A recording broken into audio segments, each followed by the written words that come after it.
Evolutionary Hardcore 2.0 coming your way. This is episode 75. Today we're going to talk about best body fat to use, Masteron, and why.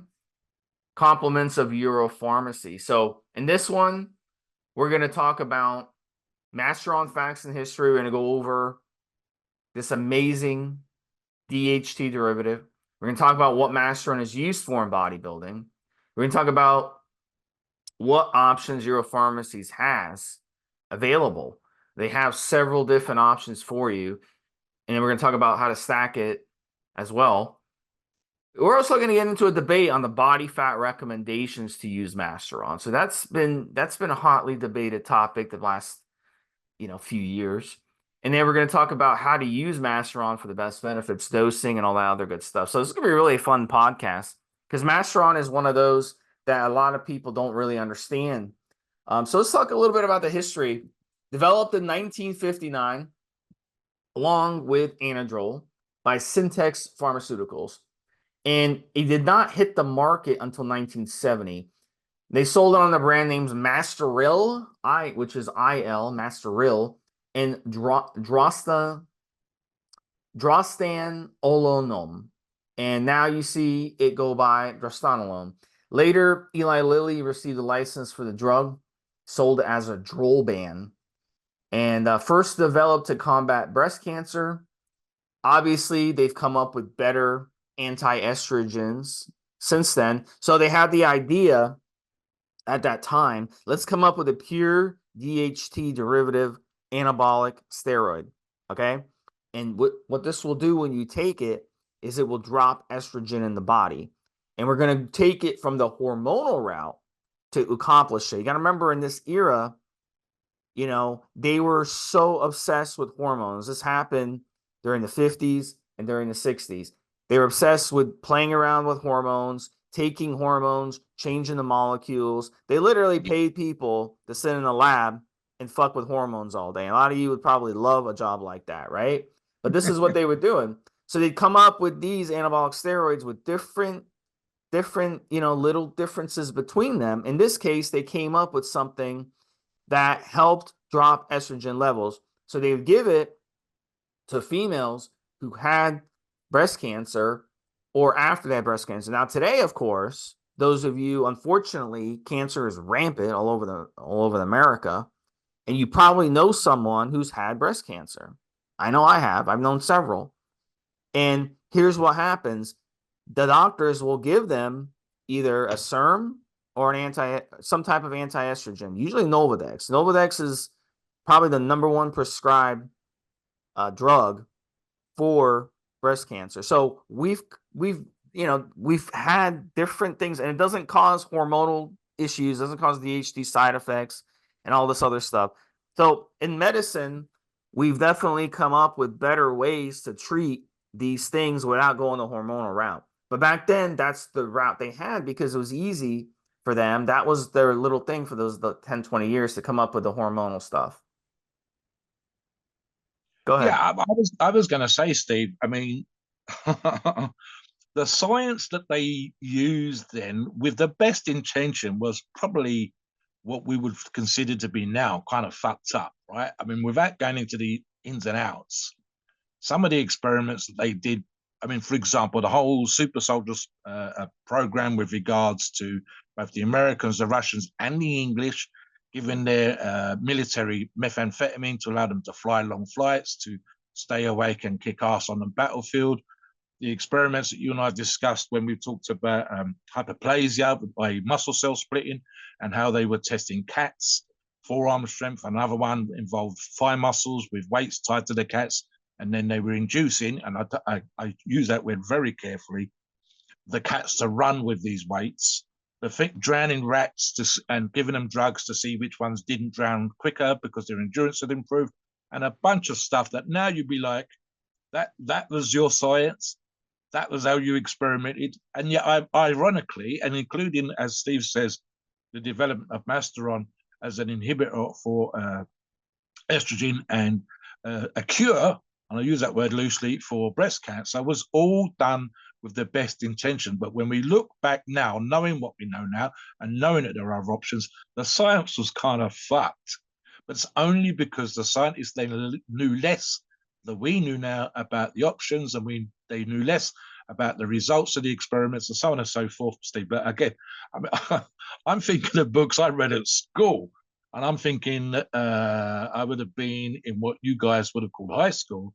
So 11, 12, 13 years of age, and the the Life magazine science books, of which they had several in my school library, had photographs. You probably wouldn't even be allowed to have those photographs now, Steve, which would be the experiments they were doing on monkeys' brains, and this cats and monkeys with the tops of the head, the skull removed, so that they could experiment on the brain. And you're like, for fuck's sake, man. So yeah, I mean, Steve and I have actually done a show on a history of steroids, and we know that it goes back to before 1900 when identification of testosterone. And I use, and I think they use an example of this, Steve and I did on the show, when we found hormonal adverts in very, very early 1937, 1940 something or other issues of Health and Strength, a very early bodybuilding magazine. So Steve's quite correct when he says, what we were thinking about hormones. And of course, they would have been like everything else in those days, Steve. Once you got your hook into it, you go, oh, it's the amazing, it's the miracle cure, it's this, it's that. Of course, that's bollocks, as we know. Right? So again, that's what they thought at the time versus what we know now. So what we know now, of course, is a little bit different, and we don't have to do this kind of fucked up experimentation, which in a perverse way, Steve, think about all the women they may have had the first newly identified breast cancer being treated with a medication that now we wouldn't consider appropriate. But at the time, it was all that was available. So it's very much a case of looking back on history, realizing it's kind of fucked up, but at the same time, we learn from history. We learn, as we will with Masteron, what works and what doesn't work for bodybuilders, what the best condition you need to be in, and so on and so forth. So there's definitely an element of looking back and saying, what the fuck was they doing? But we know now, and we learn from their mistakes. Back to you, Steve. Okay, so originally Masteron was only available as propionate, but today we're lucky because brands like EuroPharmacies give us different options. Not only do they have an enanthate version of Masteron along with the propionate version of Masteron, so they have a long and shorter ester that is available to you, but they also have different blends, and they already have blends that include Masteron. And of course, you can stack your own different steroids with Masteron. So that's another fact that a lot of people don't know. So there's still some old timers now that are your age mobsters, some boomers that think that Masteron is only available in probe. I've seen them actually post this. They're like, oh, if you buy Masteron in enanthate form, it's fake. I'm like, what are you doing? Like, what are you talking about? Like these companies like EuroPharmacies are way ahead of the game. So if they can easily switch an ester of Masteron and provide legitimate Masteron in enanthate form. So it's just not Steve, true. it's still that bad. I literally, just to remind myself of pre-show research, did a very, very quick search to remind myself of the other names for Masteron. And so I literally put that in, and the first, one of the top links on page one, I think, was the Wikipedia, and it only listed the Masteron prop version. You're like, come on. At least I know that there are other options. The fact that that was the first thing that's come up and someone hasn't been on Wikipedia and updated that is crazy. Absolutely crazy. Yeah, sorry, back to you again, buddy. Yeah, and that's not surprising. It's just laziness out there. So this is what we do on this podcast. We give you guys the latest information, and we show you how these steroids have been tinkered with over the years.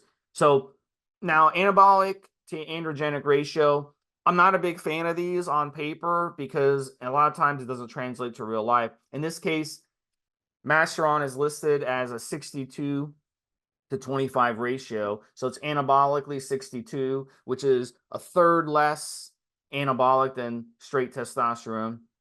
And it only has an androgenic ratio of 25, which is 75% less androgenic than testosterone. So, and here's the thing, Masteron by itself, it's really not going to do much We talked about in the pre-show, Mobster and I was like, should we talk about side effects with Masteron? And Mobster was like, are there any side effects to Masteron? I was like, well, that's a good point. There aren't many, even though it's a DHT derivative, even the DHT side effects are very minimal. And that's just the way they structured it. So they did a good job of structuring something that can help with breast cancer that had less side effects. So on that part, they got that part right. But in the end, obviously, we've hijacked Masteron in the bodybuilding world, and it's become one of the most important anabolic steroids, DHT derivative class anabolic steroids that we can use in bodybuilding because of its benefits. So that's pretty much it. And the FDA still approves it for some uses in medicine today, but it's rarely prescribed for the reasons I said. There's just better, more efficient drugs for that particular issue. So it's one of those situations where we take something, we jack up the dose, and we Yeah. use it as a PED ourselves to give us the benefits. We would never use it at this type of dosage, at a low dosage in bodybuilding. It just wouldn't do anything for us.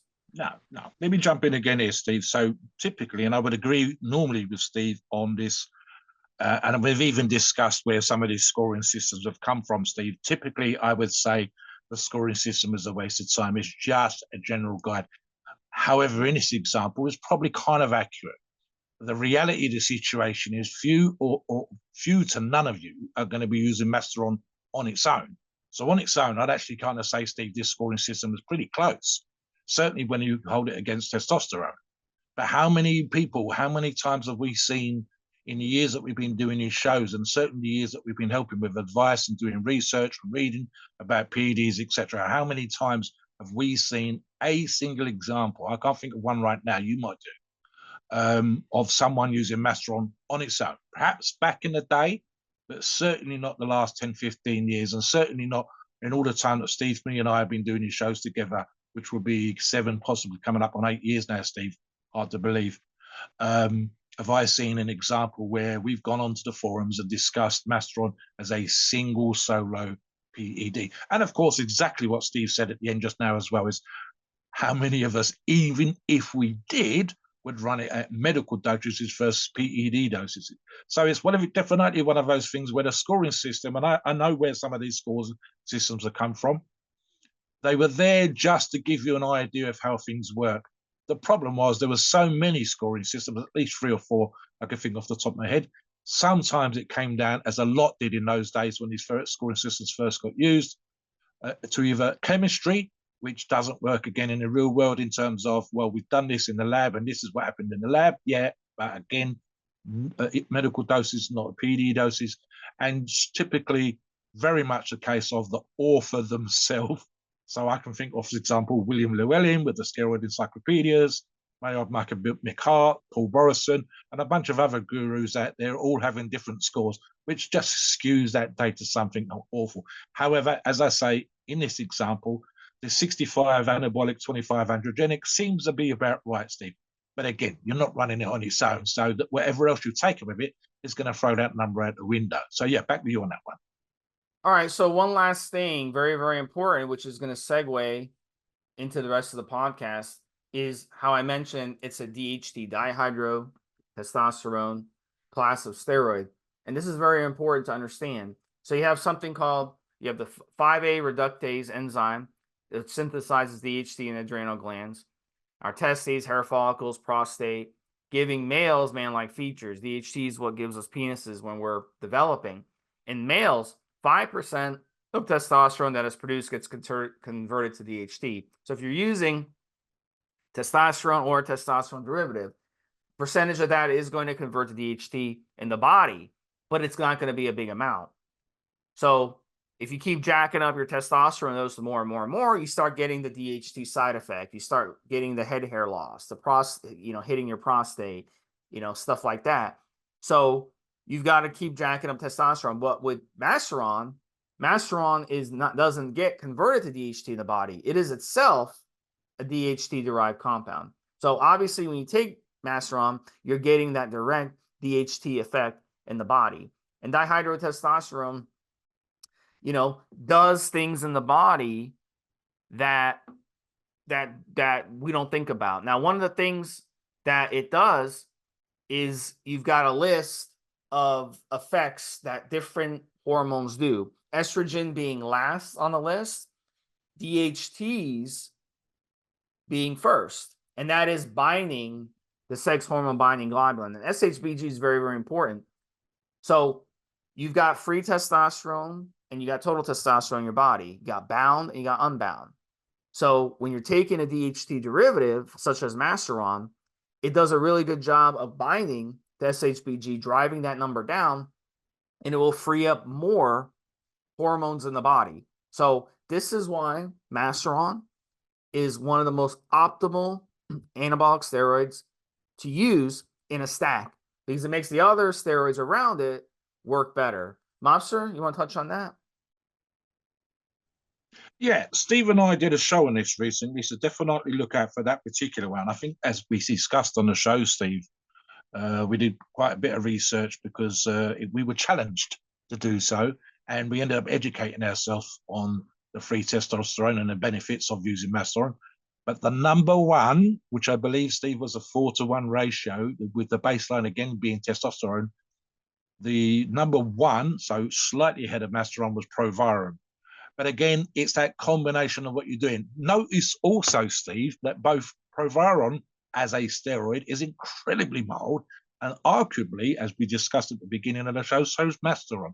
And yet, ironically, and something that you and I perhaps would not have discussed previously, but are definitely doing now, the benefits of adding Masteron and or Proviron to a stack doesn't come from necessarily the anabolic effect of either of those, but actually how they boost the benefits of the testosterone derivatives that you're using, the various other products that you might be using as part of your stack.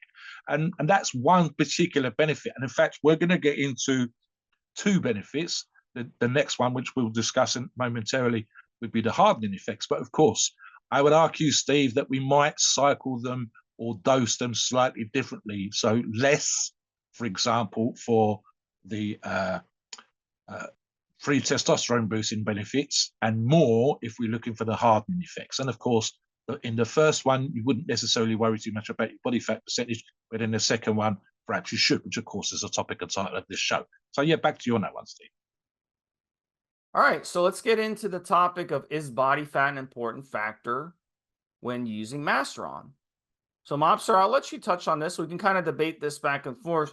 We've actually seen a lot of debate on this. Some bigger dudes are saying, you know what, I use Masteron. I'm a big dude. I'm 20% body fat. I'm a power lifter. I'm 260 pounds. What's wrong with me using Masteron? You have other people who tried using Masteron at 15, 16%. They're like, you know what, this stuff, it's hardening my muscle, but it's not really, helping me in the gym. It's not helping me much. Not noticing much difference. And you have other people who are 8% body fat who use Masteron, like, wow, this stuff really helped me harden up. I got more vascularity, got more cut. So it's really, there's different factors to think about. But I'll let you start this topic out. Yeah, so let me start with this one, right? So the obvious answer is that typically, and this, I'm going to generalize, but I think there's an accuracy or a grain of truth to what I'm about to say. So number one is, if you're lean, full stop. So it doesn't matter what stack you're doing, doesn't matter what PEDs you're doing. If you're lean, you're going to see more benefits from what you're doing. This is an argument, for example, to be like we've done with trend shows, when we said if you're fitter than you might perhaps normally be when you start on trend, even if you're adding cardarine or T-bol to help mitigate some of the cancelling effects that trend has on your cardio, they're going to mitigate that a little bit, and so on and so forth. So these are obvious things, right? So as a great example, if you're leaner, full stop. If you're in better shape, full stop. Doesn't matter. Your cycle probably results will be better. That's just the facts. And I mean, I would say that was probably true, Steve, in 95% of the cases. However, there's also going to be the reasons why you included Masteron. Now, the argument for availability is negated. We know it is PEDs, as I've said on other shows, Steve, have never been so accessible, never been actually per dollar price-wise, per milligram, as cheap as they are right now, although that may not always feel like it's definitely true. You can go back in history and work out a dollar equivalent today and actually realize that you're paying less. So availability and price isn't the issue. There are certain PEDs that were way more expensive, Anavar as an example, than it is now. And it's way more likely to be legit now versus when it was expensive and not as legit, and so on. Right? So all things being equal, it comes down to why you are using it. So, for example, and Steve gave different percentages of body fat there, and I've actually said this a bunch of times without even knowing about the free testosterone boosting properties of Masteron and learning it, as I said earlier. If you are above a certain percentage of body fat and you take it specifically for the muscle hardening properties, what might happen? Well, let's say that it does exactly what it's supposed to, and it hardens up your muscle. But your body fat is percentages above the point by which you can see the muscles. And typically that would be 10%. We know that body fat percentages in society are higher now than they've ever been with the whole obesity epidemic and crisis. So if, for example, Steve, you take it at 26% body fat and you're looking for the muscle hardening properties, yeah, sure, the muscle underneath the fat will be harder, but you can't see it.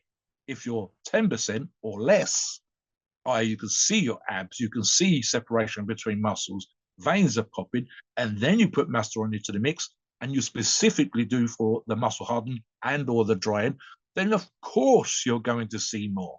So question of muscle hardening and visibility versus muscle hardening without wanting to see your muscles pop, versus, for example, as I said, the free testosterone boosting properties. And again, it comes down to why you're taking it. The problem we have, and I don't want to sound too preachy when I say this, is purely that the great and vast majority of the times, the person says muscle hardening, but what they also mean is muscle hardening and visibility. And if your body fat percentage is too high, you will not see the benefits. If it's low enough, you definitely see the benefits. And ultimately, and I'm thinking, Steve, because we'll probably get into this later on in the show, why it's used by competitive bodybuilders, when someone is as ripped as some of the top pros can be, and as vascular as some of the top pros can be, that combination of Masteron's high hardening, drying is visible, properly visible, and it can give arguably not just a vascularity effect, but there's some people who aren't even that vascular have that kind of gnarly, kind of grainy, as well as dry, as well as ripped, as well as muscle separation. But you'll also see people where you can almost see the muscle fibers. But I think Dorian Yates is a great example, and the late even Monstro that we've done a podcast on had that kind of gnarly look at their best, almost like sort of a hammer and chisel, and you can almost see where the chisel has knocked away on the marble. And that's the kind of effect that some people, I'm thinking, for example, the side of Dorian Yates' quads. You'd have the separation at the front, but from the side, he almost had a gnarly kind of graininess to his physique that was only properly visible if you were there in the audience at the Olympias or whatever else. And people talk about that kind of effect. That's when you're going to get the absolute max. The problem is that perhaps young people especially, and those that haven't got that much experience of it, and of course we go in and explain and educate and do these shows for that reason, we go, you're not going to look like that if you're 15%. You're not going to look like that if you're 26%. You might look like that if you're under 10%. And if that's the look you're going for, you really need, and we will get into this, to work your ass off on the diet and get your condition down, your body fat especially, down low enough so you can see that kind of effect. But of course, it will still have benefits, and we've discussed a couple of those already. So that's a sort of indicator. It's not cut and dried. As Steve says, you will get individual variance between one athlete and the next. I'm a different athlete to Steve. I'm a different athlete to other people on the forums. We have different things that we're aspiring to do. I mean, I've actually literally, Steve, got Proviron coming for the free testosterone boosting for my next cycle. You know, and I can see me perhaps, if I do another injectable cycle in the future, adding Masteron to that for the same reason, but not necessarily because my body fat, as it is right now, I can't see it changing much for the benefits that I will get from weightlifting. It's certainly not going to make me a stronger athlete, Masteron, but it will definitely give me that free testosterone boosting for an injectable cycle. And of course, I can use Proviron on an injectable cycle as well. So again, make sure that you are clear on your reasons for using it. And then obviously we can give you advice and information and so on and so forth, Steve. So here's the way I look at it. Look, I would say 95% of the situations you should use Masteron as a strictly cosmetic drug. So when I've used it before, I can remember it definitely hardened me up to the point where it felt like I was sleeping on rocks. So I went and got massaged, which makes no sense. Yeah. So you're going to take something that hardens you up, then go get massaged to loosen up your muscles. But look, it was a constant war, when you're working with your body. And I'm not that big of a fan of getting massage therapy. Mm. But at that time, I was experimenting with massage therapy. It's not something I'm a big fan of necessarily today. But my point is, when I went in to get a massage, the lady was like, "Look, you've got the hardest muscles I've ever massaged in my life." So that's what Masteron does. It hardens you up. And as Mobster says, if you're got hard muscles, what's the point if you have them covered up? Whether you're a hairy guy and you refuse to shave, Mm. whether you're very fair skin and you refuse to get tanned, tanning or oiling up or all this stuff. This is why you see bodybuilders on stage, they shave, they oil up, they tan so that you can see Yes. those cuts to the pecs and the abs and the quads and everything else in the back, and the shoulders. You got to see those cuts. So if you are carrying a lot of body fat, it really doesn't make any sense from a cosmetic standpoint to use Masteron. But then there is the 5% of people who still like to use Masteron, who are bigger guys. Let's say you're a 250-pound body power lifter and you want to use Masteron. Now, why would you do that? Here's their logic. Their logic is, well, if I'm using Tren and I add Masteron to it, which I've done before, by the way, it's going to make that Tren work better. And I Yes. could run less Tren in the process and have that Tren work even better because remember how I said the way it binds to SHBG, so it's freeing up more hormones in the body, more testosterone. So it'll make your entire cycle work better. So even that 250-pound power lifter can benefit from using Masteron, and it can make them stronger and help them build more mass. You can stack it with Deca. Perfect example. You can stack it with some Yeah. Deca Yeah. Yeah. and some Be more testosterone. bolt. Yep. And Be more bolt. well, it's gonna you could stack less testosterone, less Deca, and then stack a Yeah. master on top of it, and then that would give you more mass gains in the process because it's going to free up more of the hormones in your system. Testosterone, Deca, which is a nandrolone, is a testosterone derivative, so it would make the nandrolone work better, and it would make the testosterone work better. It'd make the D-bol work better. D-bol is a testosterone derivative, so it's going to make it's instead of doing 5% of an effect of testosterone converting to DHT, it's going to convert more DHT in the body. So it's going to give you more of all those things that DHT can give you and raise hormones in your body even more. So it make the entire cycle. So some people like to do that. Some people do like to do that. But at the end of the day, most of you in most situations would be better served using Proviron, as Mobster said, instead of using Masteron. It's going to be cheaper and it's going to be an oral form versus taking an injectable. So it may be a better situation for you guys out there who are one of those people who are like, well, I want to make my cycle work better, unless you just don't like taking orals, which some people don't. I personally, I don't like taking orals every day. And you forget a dose, you don't remember if you took it in the morning, you have to have those packets around you all the time so you don't forget to take it. Some people would just rather inject. Boom, I inject once or twice a week, I'm done. I don't have to worry about it. It takes me 5 minutes. So I don't have to worry about taking a pill every day. I don't have to worry about stomach upset. Sometimes orals give me stomach upset. So in that situation, Masteron would be perfect. So I can see situations where you don't necessarily have to be cut. Mobster, any final thoughts on that topic? Yeah, I mean, I absolutely agree, Steve. Like I said, there are definitely options you can do. I think, as I said, with regards to the SHBG and free testosterone boost, I would argue, as we did on a previous show, that Provolone actually works better. But like I said, it's what you want, how you want to approach it. It shouldn't be a question of availability, which would have been the argument in the past, and definitely an awareness of if you're going to use it in such a way, which obviously we've touched upon and we'll discuss more, what your argument is. So, for example, whether I use Masteron for the testosterone, free testosterone boosting properties, or Provarin. I'm still using either of those PEDs for the same purpose, but I don't have to have low body fat because I'm only using it for that. For me to have hardening effects would be kind of pointless, but definitely I'm going to look at the strength-wise boosting the rest of my strength stack by using a low dose of Masteron or Provarin in that example to get the absolute best out of it. And here's another argument, Steve, and this just comes down to either getting more bang for your buck, but by using the same amount as before, and definitely, as Steve and I are very keen on this, not needing to up the amount of PEDs, either singularly or in total, to well over a gram, for example. And we've seen this when we talk about pro bodybuilders. We kind of understand that they do what they need to do, but for most people, and again, this is that 90-95%, and especially applying to our listeners here, few to none of you need to be using grams and grams and grams.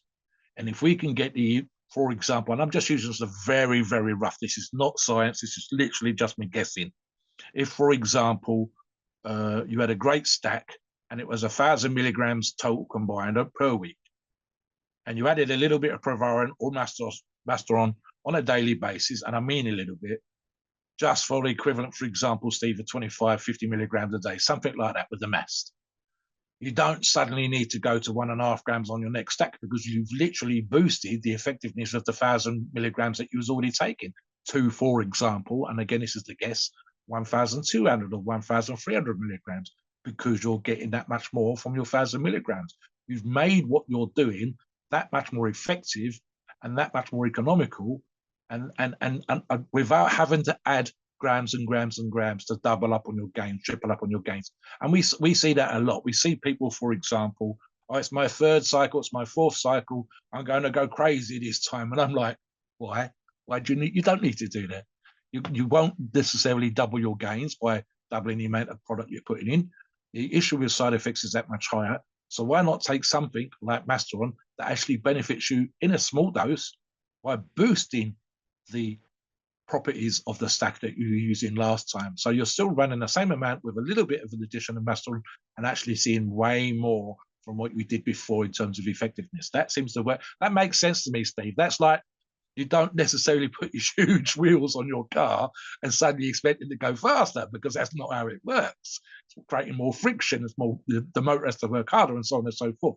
And sometimes the logic can get a little bit skewed. So hopefully that piece of information there, and even as just as a rough guess, I'd love, again, as we say at the end of these shows, if listeners have done that, what kind of benefits they did see, because that would be incredibly useful for us to know. And that kind of information is stuff that we can pass on to listeners as well. So back to you on that one, Steve. So let's get into Masteron, different EuroPharmacies Masteron options. So look, Mobster and I both agree that the basic dose of Masteron would be somewhere, if you're stacking it, which you should be stacking it. It's not something that should be used solo. We both agree on that.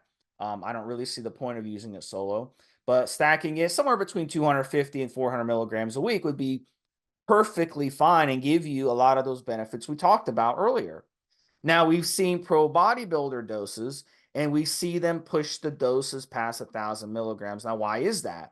Because Masteron's side effects are low, and again, it makes the entire cycle look better. So, what are some of the doses we've seen, Mobster? Like 1,200, 1,500 on some of these pro bodybuilders? I think the lowest I've seen, Steve, was between 600 and 800. 800 was the one that grabbed my attention. And definitely, as Steve says, we've seen and even talked about this on shows when 1,000, 1,200 milligrams was not unusual. Again, that might be more towards the end of a competition cycle. Competition cycles tend to be longer. You're in a certain condition at the beginning. As you get into condition, you change what you're doing. We know that the esters change as they go along and so on and so forth. So I would guess, Steve, 800 milligrams is probably mid-cycle, and 1,000 to 1,200 milligrams or more would be the end of the cycle. As sometimes, and here's a quick aside, I mean, this is not just male bodybuilders, but a lot of people that compete on stage physically, and I'm including the fitness figure girls. Sometimes they're compensating for a shit diet and poor cardio, and they're trying to sort of hurry along the look that they've left too late to get. That happens a lot.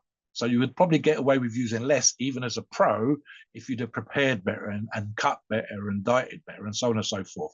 So there's just a thing for you. You can't compensate your way out of being a fat motherfucker on stage by taking more and more drugs. You need to do some of the work yourself. But yeah, 800 is probably towards the low end, Steve, and then it gets up to the crazy stuff, as you and I have discussed on other shows. So let's get into some of the EuroPharmacies options here, Mobster. This is a really good list that they have. So, they have they call it the Drostanalone E, which is Masteron E, 150 milligram milliliter, and they have a Drostanalone P, Masteron propionate at 75 milligram milliliter. So those are the 15 milliliter options. And EuroPharmacies, they came out with the 15 milliliter. We've done episodes on that. You can go back and listen where we talk about the 15 milliliter option. So this is a great way to save money by getting the bigger 15 milliliter options. You save some money in the process. They also have 10 milliliter options if you like that. They have the Drostanalone and they 200 milligrams a milliliter, and the Drostanalone propionate 100 milligrams a milliliter. So let's talk about those first, and we'll get into the blends, Mobster. So you want to touch on the 15 Yeah, I milliliter mean a the little bit? Yep. 15 mil options have been available for about a year now, Steve. And as we did on a recent show, they've expanded the range from, I think it was 3 or 4 options up to, I believe we did one the other day, which was 11. And you're seeing that coming along more and more. And actually, you argued that the 15 mil options seem to be in what we would call a more usable, slightly lower dose, so slightly less pip, etc., etc. And again, that's across the board, Steve, because we know all of the labs are starting to do much, much better than the PRP that they use.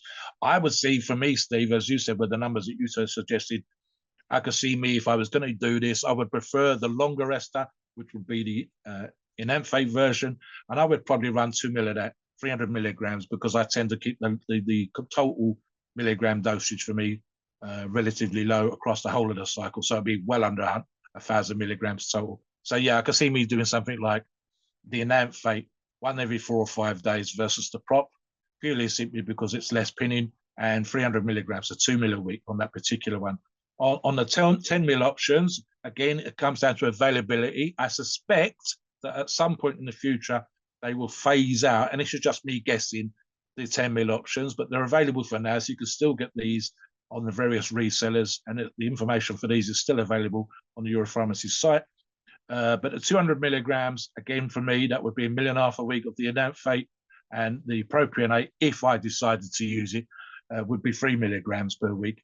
There or thereabouts, Steve. And it would depend what else is in the cycle. I would certainly see, as I said earlier on, if I do an injectable strength cycle, I might actually go slightly lower with the 200 mil versus the 300 mil, but it completely depends on what else I'm doing. And for example, my favorite bulking cycle, as you guys know, which enhances my strength as well, would be Susten Deca. And I'm looking around, as I said, 650, 700 milligrams. So 200 to 300 milligrams on top of that to enhance that.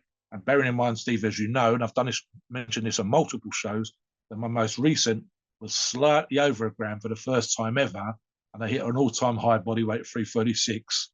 Now, I'd be pushing that to get there now, but had I had the same condition and done the same cycle and included Masteron, fuck knows what I've had to say, 340, 342, 343. That would be fucking mind-blowing, to say the least. How would you run it for those purposes, Steve, before we get into the other options? Yeah, and I would look. I've done Masteron at low dosage, and a lot of people say, "Oh, Steve, why are you doing that? Why are you running Masteron only at 100 or 150?" Well, a couple of reasons. I had some leftover Masteron, and I threw it into my stack. And again, you're getting the benefits, as I said. So even at low doses, you can get the benefits. But if you want the real hardening effects, you got to run the dose a little higher. You got to run it Yeah, closer to yeah, 300, 400, 500 to really get the. When I was running it at 500, that's when the massage therapist was like, "Oh, Steve, you got the hardest muscles I've ever massaged before." That's when it happens. It felt like I was sleeping on rocks that night. My back was so chiseled, you know, and it felt like I was sleeping on rocks, you know. So that's if that's the one, that's the look you want, then run the dose higher. If you want to do it for more of the other reasons to make the other steroids work better in your cycle, then you can run it at a lower dose and you can go yeah, that yeah, direction.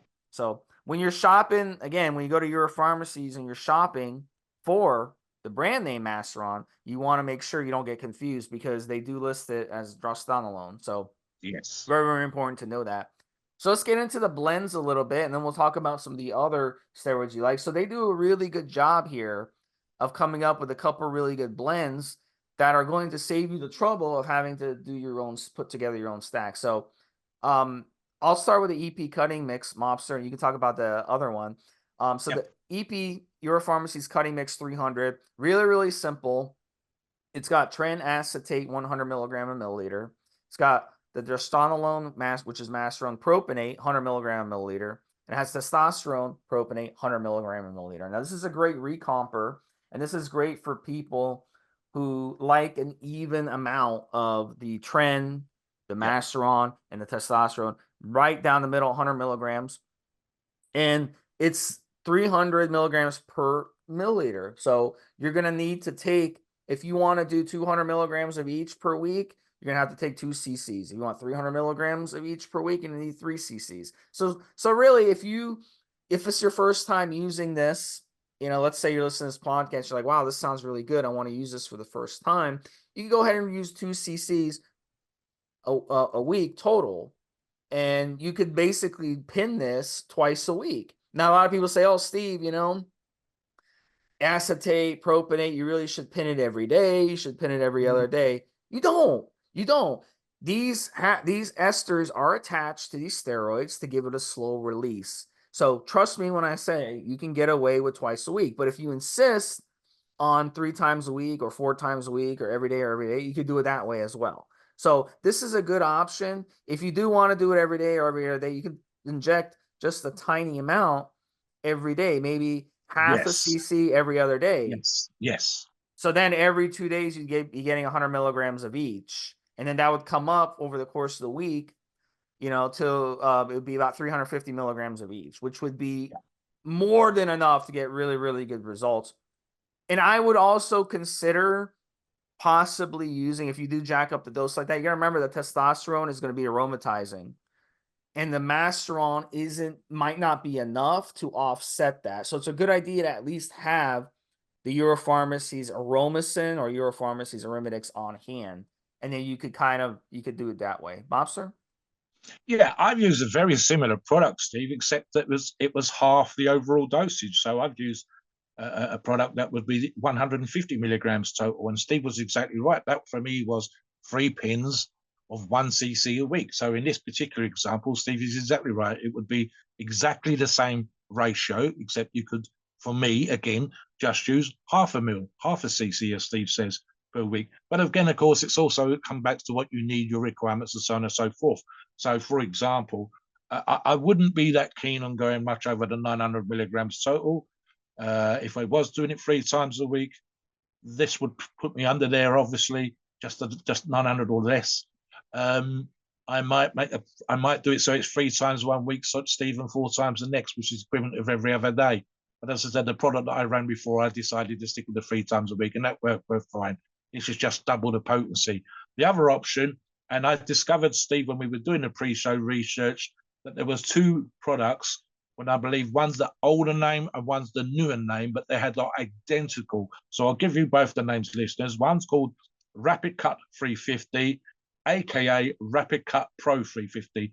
And I say aka because the amounts in the product were identical. And we actually mentioned this on another show recently. So it's trinacetate, 75 milligrams a mil, Drostanalone propionate, 75 milligrams a mil, testosterone propionate, 75 milligrams a mil, and testosterone cypionate, 75 milligrams a mil. And again, both products are identical in all but the small tweaks to the name. Now, what are we looking at here, Steve? It's literally a different cutting option. And arguably, because we discussed this on the previous show, the cypionate is the slightly longer ester here. We know that can be easily 12, 14, 16 days or more. I've seen 21 days mentioned elsewhere, but whereas the others are all shorter acting esters.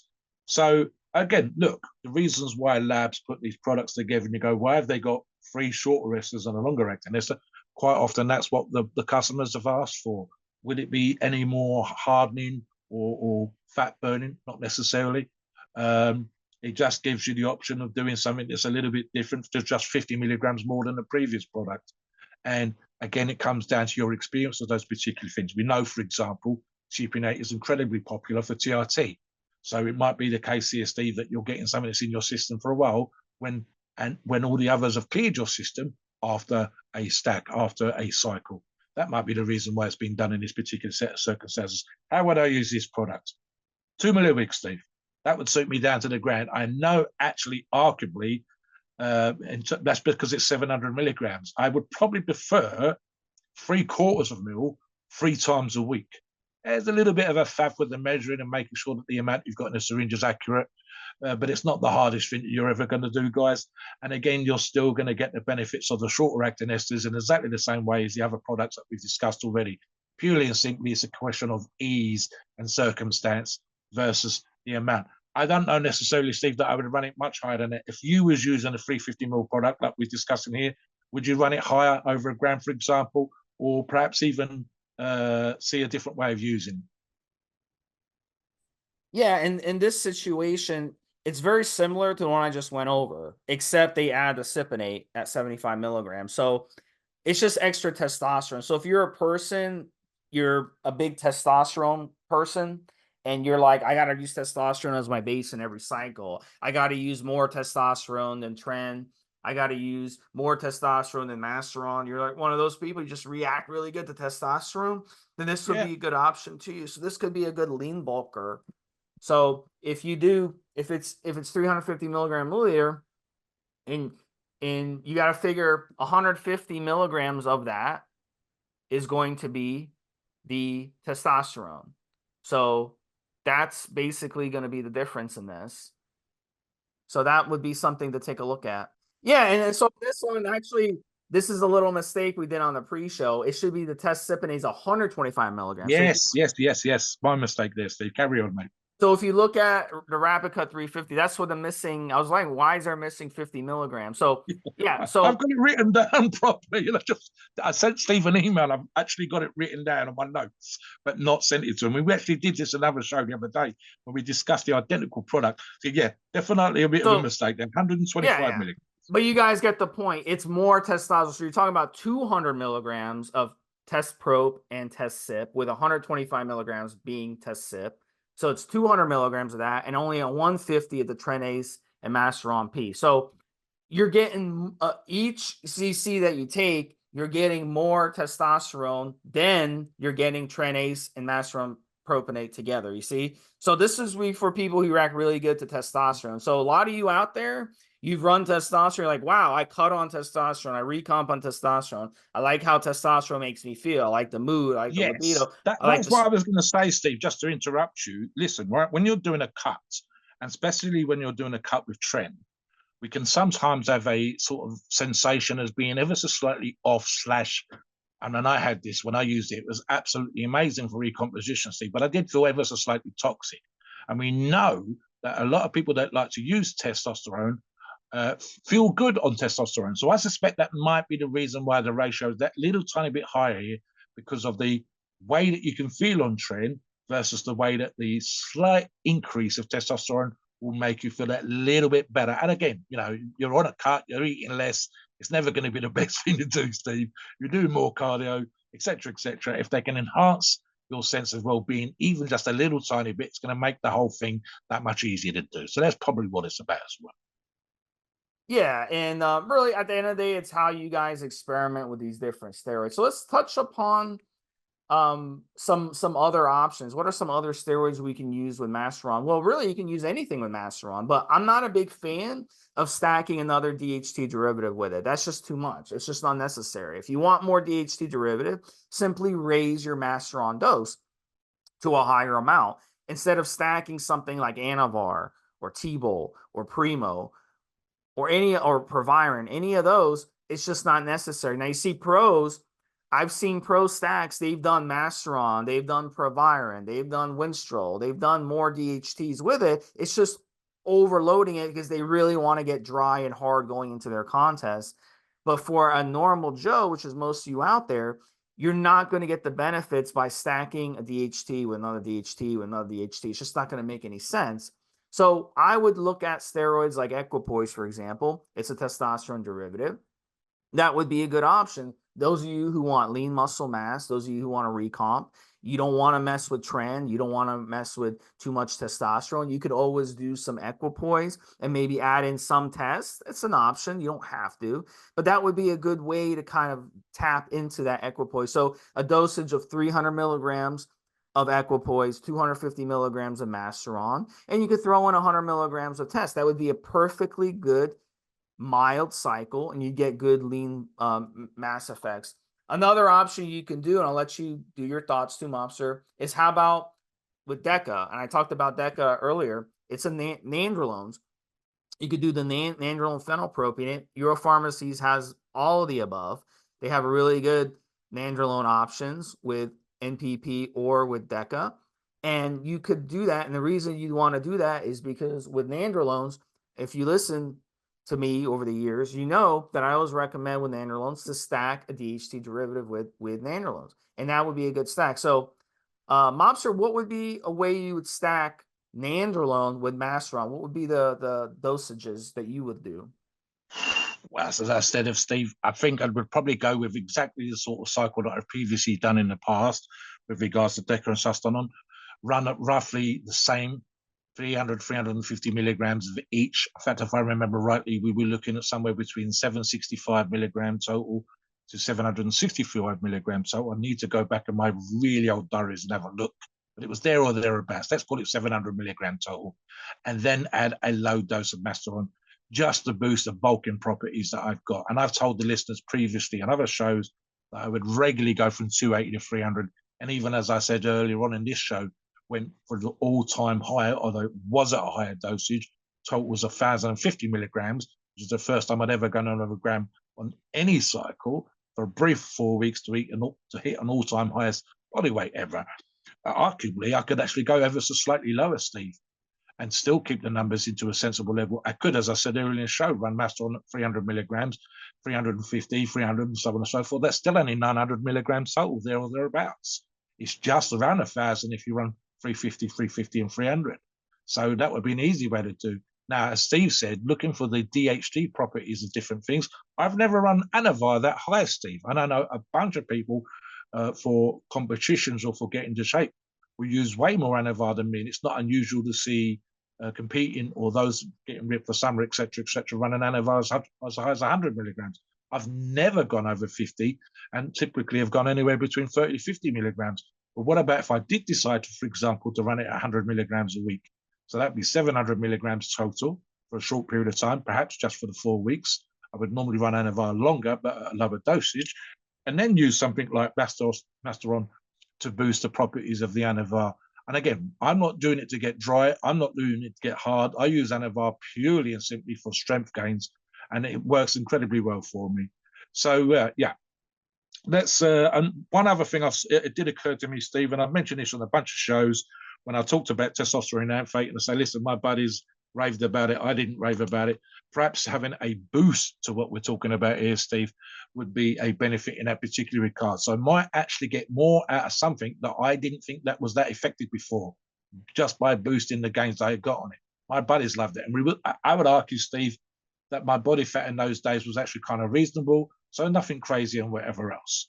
Let us know what you think, listeners. Like I said, have you run it for hardening? Have you run it as a boost? Have you run it for the 3 testosterone boost in the SHBG binding? What kind of cycles have you done? I'd be especially interested for my own benefits that you've done a strength cycle and you've used Masteron to enhance that. Certainly for the majority of our listeners, the hardening and or getting lean would be something that most of you would be interested in. So let us know what you think on that. Come onto the forums, put comments below. And of course, just before we finish, Steve, the last thing we've got to talk about, as we always do, would be why we love EuroPharmacies. I'll start purely and simply. I said before, they are my go-to supplier. I have used other companies' products, and I say when I do, I have used other steroids from those companies, but equally, my go-to, my daily, 90% of my cycles have been EuroPharmacies the last 6-7 years, and I've always had great results. You can come onto the forums and check that out. They don't fuck about, Steve. I have yet to have a cycle that hasn't really worked out with them. I think I've had, in 7 years, 2 issues, one which they resolved straight away, and one was where something crashed. That's it. Where they've had problems themselves in terms of product going out, they fixed that within 3 days. literally they had one product that was being made by a contractor. It wasn't what it should have been. They got in touch with the customers. They sorted that problem out and did a credit note for the next order within 72 hours, Steve. Absolutely. In terms of the innovative, which we've just done on the 15 mil podcast, they're out there pushing the envelope. They're putting product out in the 15 mil options before, I believe, any of our other approved sources. I would certainly be interested to see if that is something that the others pick up on. And they're themselves and the resellers that they work with are out there asking the customers, what do you want to see in a product line? What information do you want, and so on and so forth.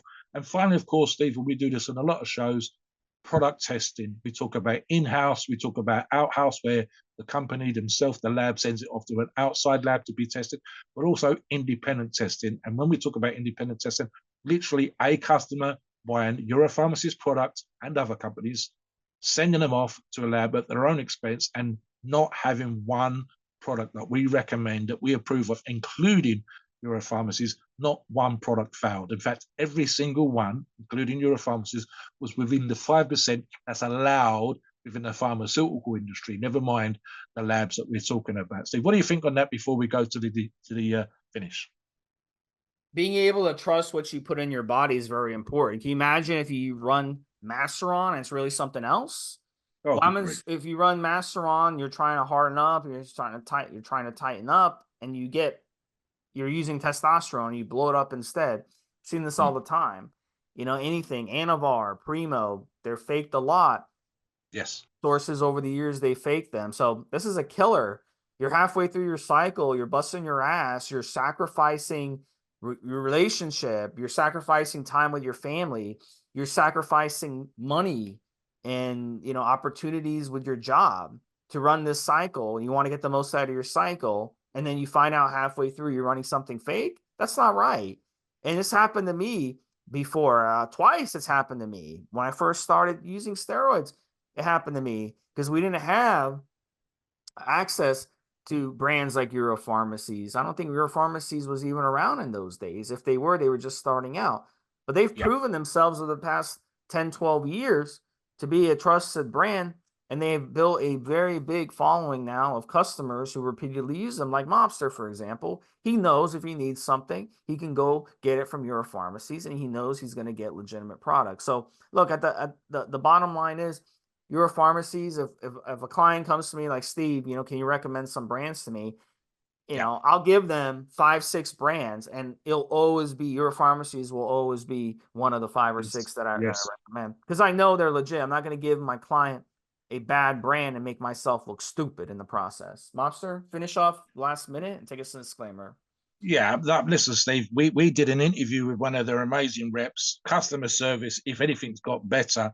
And one of the things we talk about, just to finish, Steve, is the length of time that a company's been around. And I believe Steve said 12, 13 years. I actually think it's closer to 20 years overall.